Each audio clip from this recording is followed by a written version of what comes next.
नमस्कार दोस्तों, मैं Virat sir super world classes में आपका स्वागत, अभिनंदन, वंदन है। मित्रों, आज हम लोग दूसरा पार्ट लेकर के आ रहे हैं भारतीय संविधान एवं राज्य व्यवस्था का। तो भारतीय संविधान एवं राज्य व्यवस्था के दूसरा पार्ट जो है उसको जब तक आप पहले पार्ट को नहीं देखेंगे दूसरा पार्ट नहीं समझ में आएगा। तो सबसे अच्छी बात है कि मेरी पहली वीडियो जो गई उसमें आप लोगों का अच्छा रिस्पांस रहा, इसलिए मैं दूसरा पार्ट लेकर के आ रहा हूं। तो आइए बात करते हैं भारतीय संविधान के बारे में। तो भारतीय संविधान का जो दूसरा पार्ट है उस पे हम लोग कहां पे रुके थे, अगर आपको पता होगा तो वास्को डिगामा जो है आया था कालीकट बंदरगाह मालाबार तट पे, और वहां के राजा समूरिन को जो है उनके दरबार में गया और उनसे जो है मसाला का व्यापार करने का आदेश मांगा, और वो एक जहाज काली मिर्च लेकर पुर्तगाल गया और उसको इतने अच्छे दामों पर बेचा कि उसे 60 गुना का मुनाफा हुआ। हम लोग यहां तक बात किए थे। तो बेटा, हम इतिहास पे बात नहीं कर रहे हैं, हम बात कर रहे हैं भारतीय संविधान राज्य व्यवस्था पे। तो भारतीय संविधान राज्य व्यवस्था पे यहां से एक प्रश्न उठता है। वो प्रश्न क्या उठता है जरा समझिएगा कि भारतीय संविधान के दृष्टिकोण से, एक बार फिर समझिएगा, भारतीय संविधान के दृष्टिकोण से भारतीय संविधान पर कुल कितने यूरोपीय कंपनियों का दृष्टिकोण रहा। मेरे कहने का मतलब आप नहीं समझ पाए लग रहा। मेरे कहने का मतलब है कि भारतीय संविधान के ऊपर कुल कितने कंपनियों का प्रभाव रहा, जिस कंपनियों के प्रभाव को लेकर के भारत के संविधान का निर्माण करना पड़ा। इसका मतलब साफ साफ है कि बेटा, सबसे पहले अगर भारत में कोई कंपनी आई तो उस कंपनी का नाम है पुर्तगाली कंपनी। कौन सी कंपनी? पुर्तगाली कंपनी। अच्छा, सबसे पहले पुर्तगाली कंपनी कैसे आई होगी? तो वास्को डिगामा व्यापार पुर्तगाल से आया था भारत, तो पुर्तगाल से ही व्यापार प्रारंभ किया होगा। तो पुर्तगाल से जब वास्को डिगामा व्यापार प्रारंभ किया होगा, इसका मतलब पहला व्यापार पुर्तगाल से हुआ, तो व्यापारी वहीं से आएंगे।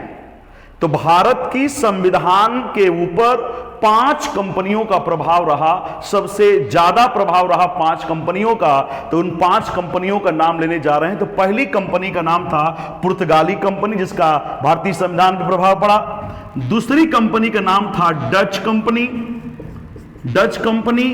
और तीसरी कंपनी का नाम था ईस्ट इंडिया कंपनी,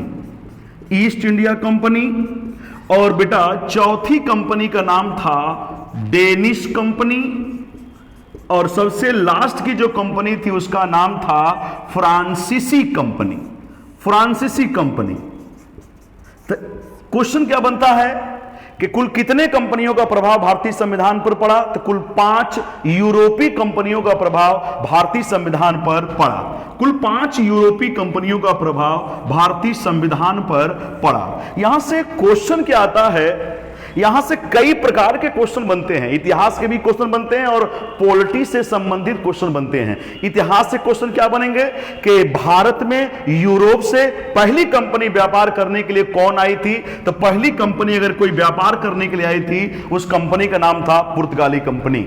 उसके बाद कौन सी कंपनी भारत में अपना आगमन दिखाती है? तो वो डच कंपनी का नाम है, वो भारत में आगमन दिखाती है। और डच कंपनी के बाद अगर कोई भारत में आगमन दिखाता है तो वो ईस्ट इंडिया कंपनी दिखाती है। उसके बाद डेनिश कंपनी है। अब फिर उसके बाद जो कंपनी है उसका नाम है फ्रांसीसी कंपनी।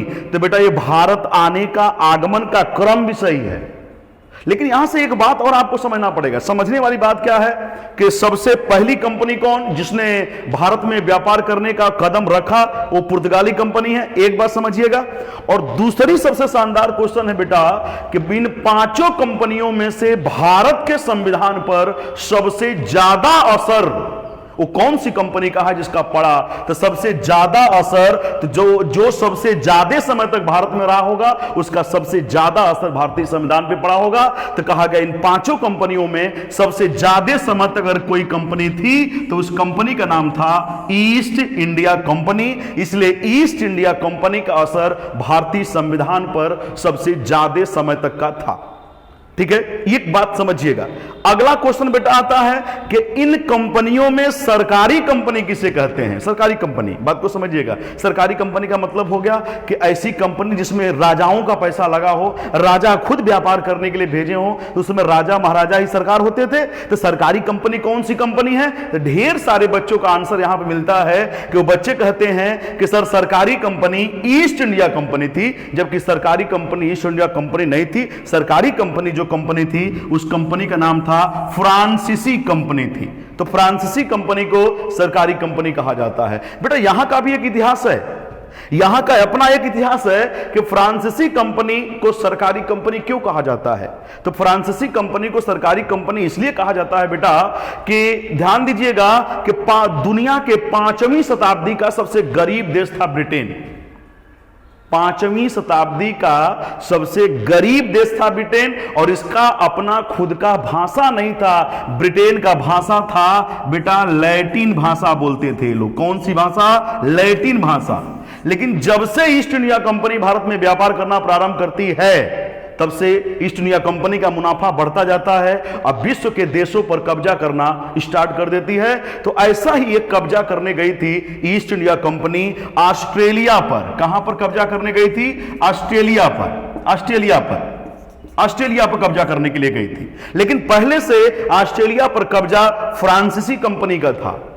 तो कहा गया था कि इस झगड़े को लेकर के, विदेशी झगड़े को लेकर के ईस्ट इंडिया कंपनी के धंधा को बर्बाद करने के लिए भारत में फ्रांसीसी कंपनी आती है। तो आप इतिहास पढ़ के, इतिहास पलट के देख लीजिएगा कि जहां जहां ईस्ट इंडिया कंपनी का व्यापारिक केंद्र बना, जहां जहां ईस्ट इंडिया कंपनी की फैक्ट्री बनी, वहीं वहीं पर फ्रांसीसी कंपनी की भी फैक्ट्री बनी हुई है। थोड़ा इतिहास के पन्ने को पलटा करिए, आपको सारा कुछ पता चल जाएगा। कोई भी चीज याद करने की जरूरत नहीं है, सारी की सारी चीज समझने की जरूरत है। तो चलिए मैं आगे बात करता हूं, थोड़ा सा यहां समझिएगा कि सबसे पहला क्वेश्चन क्या है कि भारतीय संविधान पर सबसे पहला प्रभाव किस कंपनी का था? तो पुर्तगाली कंपनी का। एक क्वेश्चन। दूसरा क्वेश्चन है कि सबसे ज्यादा प्रभाव भारतीय संविधान पर किस कंपनी का था? तो ईस्ट इंडिया कंपनी का। और सबसे लास्ट में क्वेश्चन हमारा बनता है कि इन 5 कंपनियों में से सरकारी कंपनी किसे कहते हैं? तो फ्रांसीसी कंपनी को कहते हैं। तो बेटा थोड़ा सा संविधान के दृष्टिकोण को लेकर के हम ईस्ट इंडिया कंपनी को यहां पर पढ़ेंगे, जबकि इतिहास में हम स्पेशली पूरे ईस्ट इंडिया कंपनी को डिटेल में पढ़ेंगे। लेकिन थोड़ा सा भारतीय संविधान का सबसे ज्यादा प्रभाव पड़ा है, इसलिए हम यहां पे ईस्ट इंडिया कंपनी को थोड़ा सा पॉलिटी का जो क्षेत्र है उस क्षेत्र को कवर करके पढ़ेंगे। नमस्कार, देखते हैं।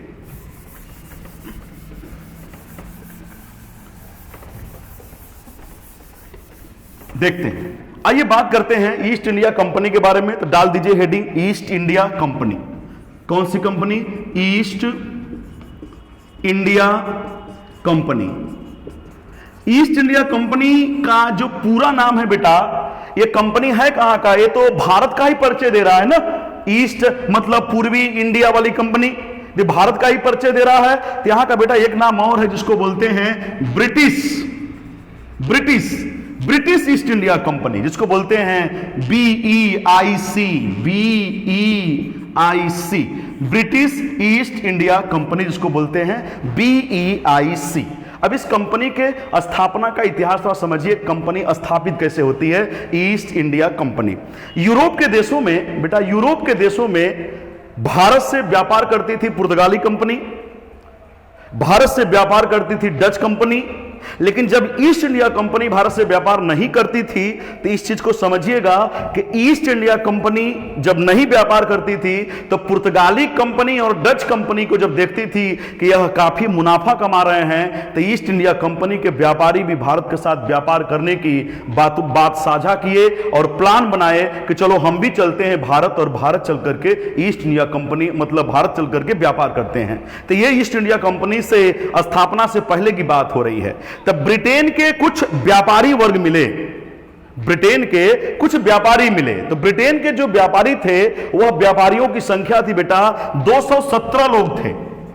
217 व्यापारी थे, ब्रिटेन के 217 व्यापारी थे। और ये 217 व्यापारियों ने पूंजी इकट्ठा किया।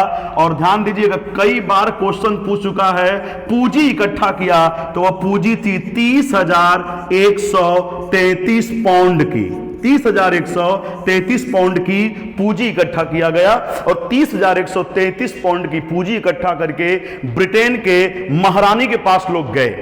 अब उस समय ब्रिटेन की जो महारानी थी, बेटा ध्यान दीजिएगा, वह ब्रिटेन की महारानी थी, उनका नाम था एलिजाबेथ। क्या नाम था? एलिजाबेथ। अब यहां पर क्वेश्चन बनता है कि एलिजाबेथ करके कई लोग हैं, ये कौन सी ब्रिटेन की महारानी है बेटा? दिया है एलिजाबेथ प्रथम, ये है आपकी एलिजाबेथ प्रथम। तो ब्रिटेन की महारानी थी उस समय एलिजाबेथ प्रथम। 217 व्यापारियों का झुंड जब महारानी के पास जाता है और प्रस्ताव रखता है कि हम भारत के साथ व्यापार करना चाहते हैं, तो तमाम मशक्कत के बाद ब्रिटेन की महारानी मान जाती है। यहां तक कि 217 व्यापारियों ने ईस्ट इंडिया कंपनी का स्थापना करने के लिए ब्रिटेन में आंदोलन तक किया था। तो जब महारानी मान जाती हैं तो इन्होंने कहा कि चलो हम तुम्हें भारत में व्यापार करने का अधिकार दे रहे हैं या पूर्वी देशों के साथ व्यापार करने का अधिकार दे रहे हैं। तो ब्रिटेन की महारानी ने एक राजशाही फरमान लाया सन 1600 ईस्वी में, जिसको बोलते हैं 1600 ईस्वी का चार्टर। 1600 ईस्वी के चार्टर में महारानी ने कहा ईस्ट इंडिया कंपनी के कर्मचारियों को, उन्होंने कहा कि बात को समझिएगा कि तुम्हें 15 वर्षों तक ही व्यापार करना है। अगर 15 वर्ष तक तुम्हारा व्यापार अच्छा रहा तो तुम आगे व्यापार करोगे, 15 वर्ष तक का व्यापार तुम्हारा अच्छा नहीं रहा तो तुम्हें जितना जल्दी हो सकेगा हम तुम्हें वापस बुला लेंगे। तो इन्होंने कहा, कंपनी का एक शर्त था कि ठीक है, अगर आप 15 साल के लिए व्यापार करने के लिए हमें कहती हैं या हमारा 15 साल का परीक्षा ले रही हैं कि हम व्यापार कर पाएंगे कि नहीं कर पाएंगे, तो 15 साल का हमें व्यापारिक एकाधिकार चाहिए। व्यापारिक एकाधिकार चाहिए, जिसको बोलते हैं इंग्लिश में मोनोपोली। एकाधिकार का मतलब हो गया कि 15 साल तक अगर ब्रिटेन से कोई व्यापार करने के लिए भारत में आएगा तो वह सिर्फ ईस्ट इंडिया कंपनी होगी, इसके अलावा कोई व्यक्ति नहीं होगा जो भारत में व्यापार करने के लिए आएगा 15 साल तक। तो कहा गया एकाधिकार दिया गया। अब ध्यान दीजिएगा बेटा कि ईस्ट इंडिया कंपनी की स्थापना कब होती है? तो ईस्ट इंडिया कंपनी की स्थापना 1600 के चार्टर के द्वारा 31 दिसंबर को होती है। बात को समझिएगा, 31 दिसंबर 1600 एडी को ईस्ट इंडिया कंपनी की क्या होती है? स्थापना होता है, ईस्ट इंडिया कंपनी की स्थापना। बेटा यहां से जो क्वेश्चन बनेंगे उसको ध्यान दीजिएगा। पहला, कई बार क्वेश्चन पूछ चुका है कि ईस्ट इंडिया कंपनी का स्थापना कहां हुआ था, तो ढेर सारे लोग इसका ऑप्शन एक भारत भी मारते हैं, लेकिन बेटा इस बात को एकदम समाप्त कर दीजिएगा। ईस्ट इंडिया कंपनी का स्थापना ब्रिटेन में हुआ था, लंदन में हुआ था।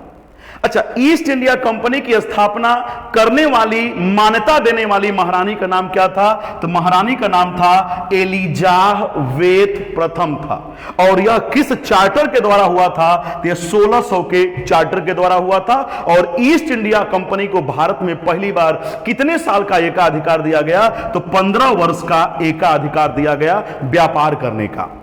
अब बात को समझिएगा बेटा कि 31 दिसंबर 1600 ईस्वी को जब ईस्ट इंडिया कंपनी की स्थापना हो गई तो कहा गया भैया कि चलो अब चलते हैं भारत में व्यापार करने।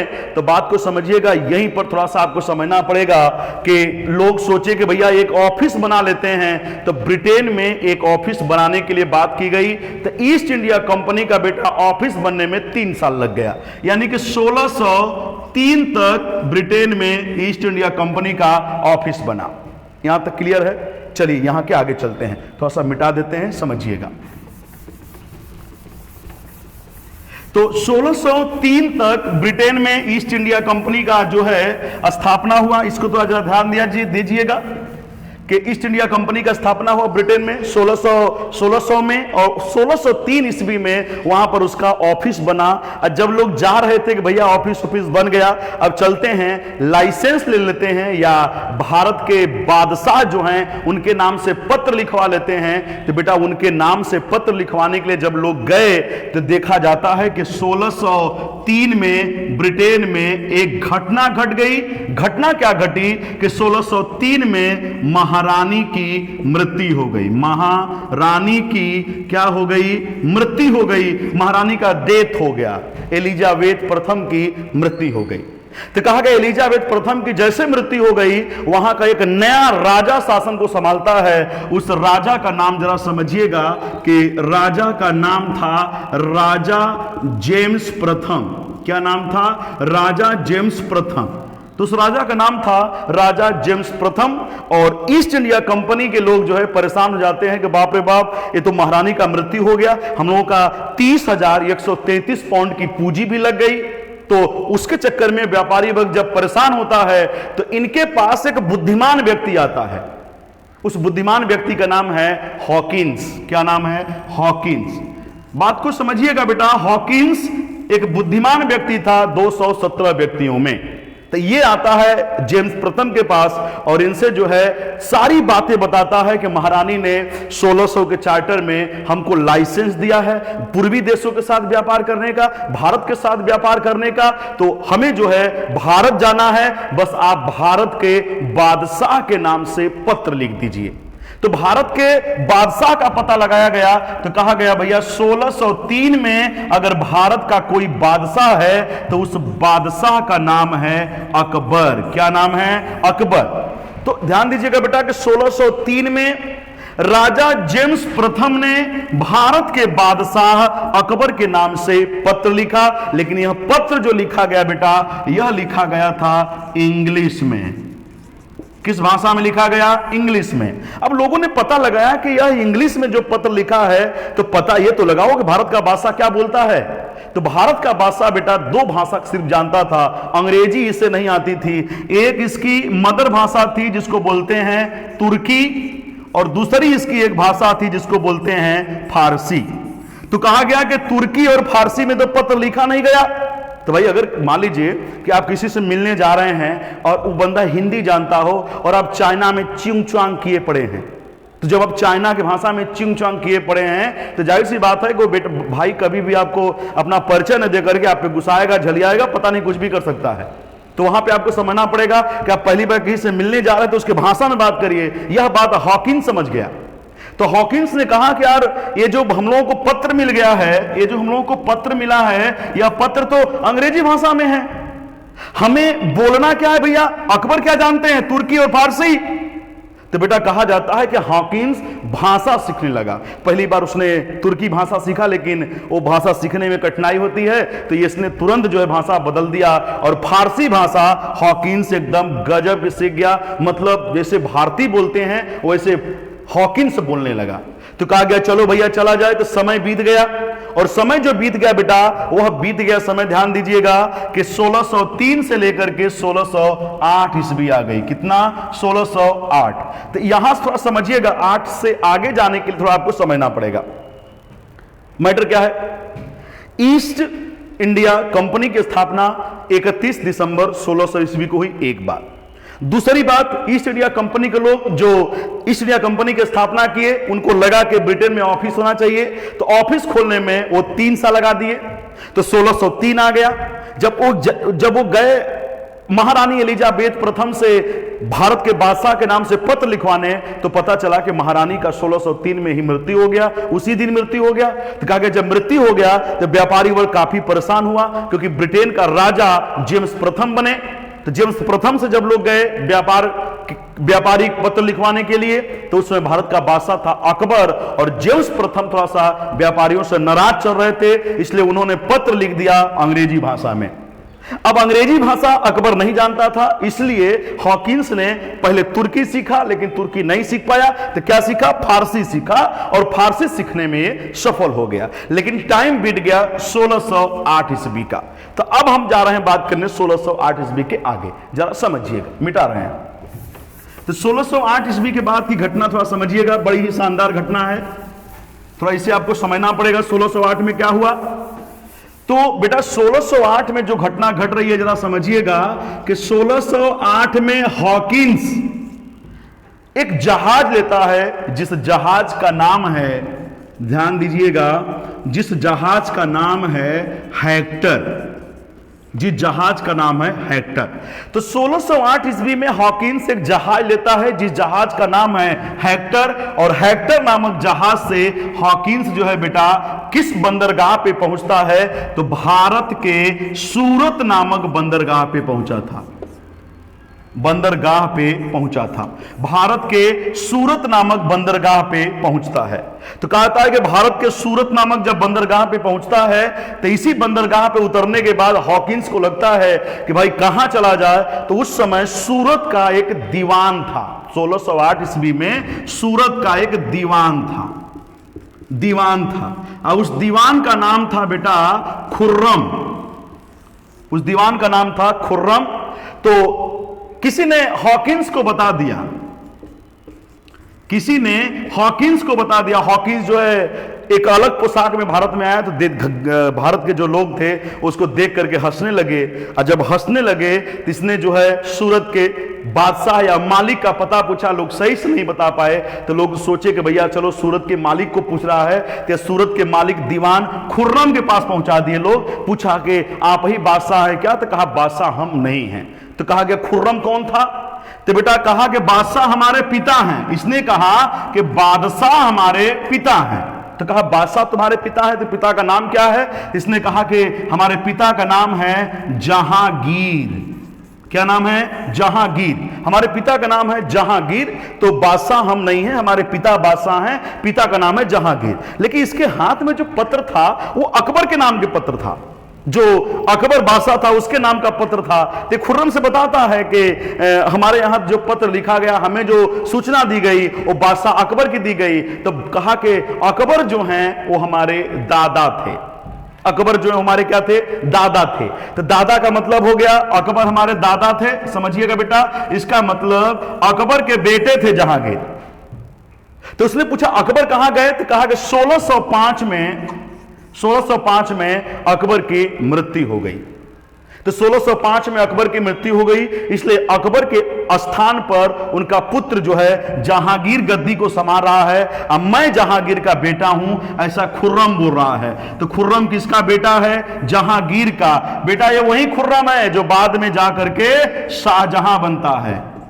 शाहजहां, और शाहजहां का इतिहास आपको पता है, ये वही शाहजहां है जब मुमताज बेगम से शादी किया था तो प्रत्येक वर्ष एक बच्चा पैदा किया और 14 वर्ष में 14 बच्चा पैदा किया, और लास्ट में अंतिम बच्चा पैदा होते ही मुमताज की पीड़ा से मृत्यु हो जाती है और उसके शोक में भाई साहब डूब जाते हैं। ये वो है कि हर साल एक बच्चा पैदा कराया और 14 वर्ष में 14 बच्चा, और 14 बच्चे को जन्म देते समय मुमताज की मृत्यु होती है। और उसी के याद में भाई साहब जो है ताजमहल बनवाए हैं, आगरा का ताजमहल। तो बात को समझिएगा, इतना प्रेम करते थे। आगे समझिए, अब चीजों को थोड़ा समझना पड़ेगा बेटा कि अब हॉकिंस पूछ रहा है कि जरा बताओ हमें कि जहांगीर कहां बैठते हैं। तो जहांगीर का जब पता बताया गया बेटा, तो जहांगीर के पते पे आने के लिए पूछा कि तेरा ये भी बता दो कि तुम्हारे पिता कैसे हैं। तो कह दिया कि जैसे विदेशियों को देखते हैं जहांगीर जो है पगलाए रहते हैं, पता नहीं विदेशियों को उठाकर कब तलवार उनकी हमेशा निकली रहती है कि जैसे विदेशी को देखेंगे उनकी तलवार खनखनाने लगती है, क्योंकि पुर्तगाली कंपनी जहांगीर को परेशान कर दिए थे, इसलिए विदेशियों को जहांगीर देखना नहीं चाहता था। लेकिन जैसे ही जहांगीर के दरबार में हॉकिंस पहुंचता है, ध्यान दीजिएगा, जैसे ही जहांगीर के दरबार में हॉकिंस पहुंचता है, हॉकिंस जहांगीर के कदमों में जो है गिर करके उनके पैर को चूमने लगता है, और चूमने के बाद जहांगीर उठाते हैं कि उठो, तुम कौन हो। तो इसने अपना सारा परिचय दिया कि मैं ब्रिटेन से आया हूं, और तमाम प्रकार का परिचय दिया। उसके बाद ये जितने भी भाषा में बात होती है बेटा, ये सारी की सारी बात होती है फारसी भाषा में, और जहांगीर भी फारसी भाषा बोल रहा था, ये भी फारसी भाषा बोल रहा था। जब दोनों भाषा एक हो जाती हैं तो जहांगीर काफी इनसे प्रसन्न होता है और अपने दरबार में मनसब देता है, 500 घोड़ों का मनसब। मनसब मैं आपको इतिहास में बताऊंगा कि इतिहास में मनसब क्या होता है। मनसब प्रथा अपने अकबर प्रारंभ किए थे, तो मनसब के बारे में हम बाद में बात करेंगे। समझिएगा कि 500 घोड़े का मनसब प्रदान किया जाता है। और यहां से एक क्वेश्चन और भयानक बनता है, जहांगीर ने इसे हॉकिंस से प्रसन्न होकर इनको एक उपाधि दिया था। उस उपाधि का नाम है, कहां से आए हो, तो इंग्लैंड से आए हैं, इंग्लिश वाले देश से आए हैं। तो उन्होंने कहा कि तुम इंग्लिश खान हो। तो कभी क्वेश्चन पूछेगा कि इंग्लिश खान की उपाधि जहांगीर ने किसे दिया था, तो हॉकिंस को दिया था। क्या बोला था? इंग्लिश खान। तो इंग्लिश खान की उपाधि किसे दिया गया? तो बेटा जहांगीर को दिया गया। एक बात तो समझिएगा कि इंग्लिश खान आपके जहांगीर थे। अब जहांगीर जो है भारत में व्यापार करने के लिए जो है, भारत में व्यापार करने के लिए जो जहांगीर है, इन्हें हॉकिंस को मना करता है, क्योंकि हॉकिंस जो है भारत में व्यापार करने का आदेश मांगता है, लेकिन जो है व्यापार करने से जब मना करता है तो जरा समझिएगा उस बात को कि बड़ी शानदार बात है कि जहांगीर जो है व्यापार करने से मना करता है। जैसे मना करता है बेटा, चीजों को समझने वाली बात है कि ये हॉकिंस जो है दरबार में मनसब लेके बैठता है, तो इसका मन करता है कि थोड़ा सा घूमा जाए, भारत को देखा जाए। तो घूमने के लिए कहीं नहीं जाता है। ये पूरे विश्व में हल्ला मचा है कि सूरत एक बहुत शानदार व्यापारिक केंद्र है। तो भाई साहब तुरंत जो है ये सूरत ही पहुंचते हैं खुर्रम से मिलने, और कहा जाता है कि 1608 में खुर्रम से मिलने हॉकिंस पहुंचता है। अब वहां से मैं अब घटना बताने जा रहा हूं, थोड़ा सा इसको मिटाऊंगा, ध्यान दीजिएगा।